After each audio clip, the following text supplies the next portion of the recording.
আসসালামু আলাইকুম রহমতুল্লাহ তাআলা ওয়া বারাকাতুহু।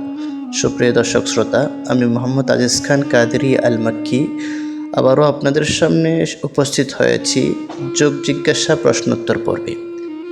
আমাদের আজকের প্রশ্ন, নামাজের কাতারে একে অপরের মধ্যে কতটুকু ফাঁকা রাখা যায়?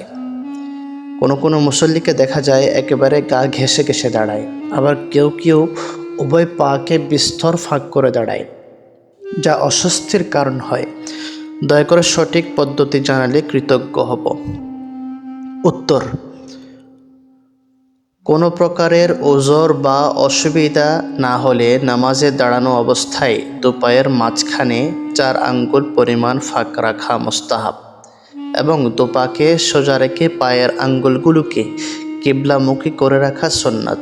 বিশ্ববিখ্যাত ফতোয়া গ্রন্থ রদ্দুল মুখতারের 3য় খণ্ডের 384 পৃষ্ঠায় আল্লামা আলাউদ্দিন খাসকাফি হানাফি রহমতুল্লাহ আলাইহি ইরশাদ করছেন, ওয়ায়াগতা আন ইয়াকুনা বাইনাহুমা মিকদার 4 আসাবি আল-ইয়াদি লিআন্নাহু আকরাবু ইলা খুশুই হাকাযা রুবিয়া আন আবি নাসর আদ-দাবুসি আন্নাহু কানা ইয়াফআলু।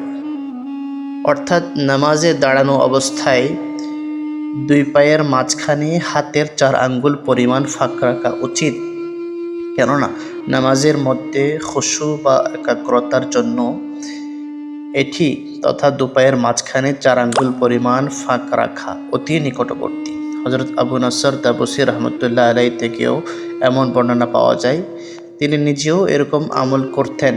সুতরাং এক কথা প্রতীয়মান হলো যে নামাজে দাঁড়ানো অবস্থায় 2 পায়ের মাঝখানে 4 আঙ্গুল পরিমাণ ফাঁক রাখা উত্তম ও সুন্দর পন্থা। কেউ কেউ উভয় পায়ের মাঝখানে বিস্তর ফাঁক করে দাঁড়ায়, আবার কেউ কেউ নামাজে দাঁড়ানোর সময় 2 পা যুক্ত করে দাঁড়ায়। দেখতে কেমন লাগে? মূলত এসব নামাজের খুশু খুদু ও আদবের পরিপন্থী। আল্লাহ আমাদের সবাইকে বোঝার এবং আমল করার তৌফিক দান করুক। আসসালামু আলাইকুম ওয়া রাহমাতুল্লাহি ওয়া বারাকাতুহু।